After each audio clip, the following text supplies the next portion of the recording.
Если говорить о законах или направлениях, над чем я работала. Вообще для себя, вот когда придя в Государственную Думу, совершенно как бы другой достаточно уровень, я для себя четко определила, что должна выстроить очень конструктивное, очень эффективное взаимодействие с органами исполнительной власти, то есть с правительством республики, с законодательным собранием ультумен, с общественными организациями, формированиями, с муниципальными образованиями.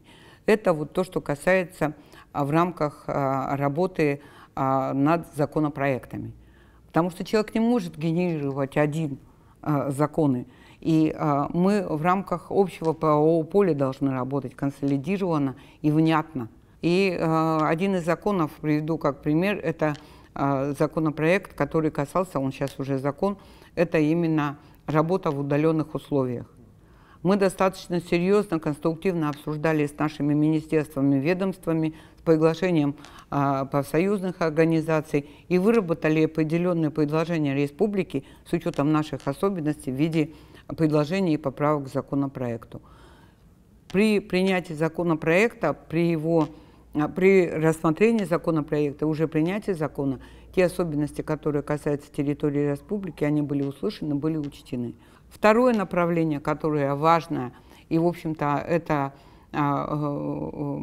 полномочия депутата, это выстроить конструктивную работу и прямую связь с населением, жителями республики, то есть со своими избирателями. По итогу, допустим, 2021 года мы смогли сохранить, первое, тот объем участия в федеральных программах, в национальных проектах. Мы смогли участвовать в проектах, которые сегодня реализуются, и на программах, которые, в принципе, подготовлены на уровне федеральных министерств и ведомств.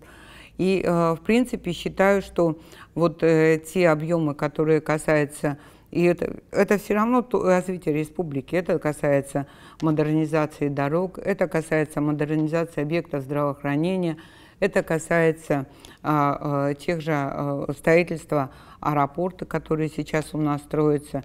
Это касается вопросов, связанных с той же помощью по лекарствам, которые, собственно говоря, это касается санавиации.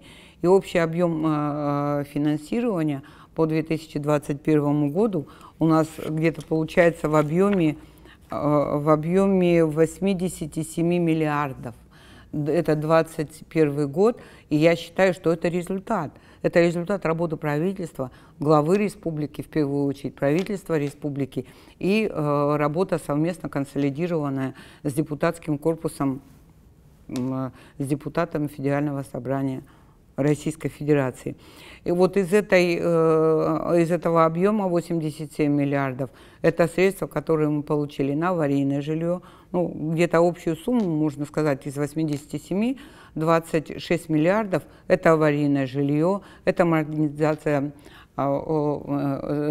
первичного звена здравоохранения, это национальные проекты, это федеральная антиинвестиционная программа. Это не то, что, как иногда говорят, вот мы дотационная республика, мы получаем дотацию, внесение изменений в закон о недрах, связанных с обязательностью включения в лицензию, заключения соглашений о социально-экономическом заключении соглашений с субъектами Российской Федерации о социально-экономическом развитии территории. Что мы имели здесь в виду?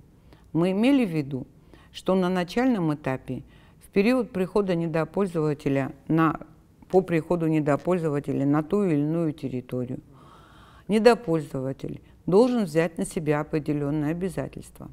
С точки зрения показав населению, жителям той территории, на которую он пришел, что он адекватен с точки зрения социальной ответственности бизнеса. Мы не говорим о каких-то поборах. У нас сегодня есть налоговое законодательство, недропользователь, соответственно, налоговым законодательством платит все налоги. Мы говорим немного о другом. Мы говорим именно о взаимодействии недропользователями с местными властями для того, чтобы население внятно видело, что недопользователь пришел, и он сегодня работает на территории и точно так же относится к этой территории с точки зрения экологических вопросов, с точки зрения охраны окружающей среды, с точки зрения приема, привлечения местных кадров.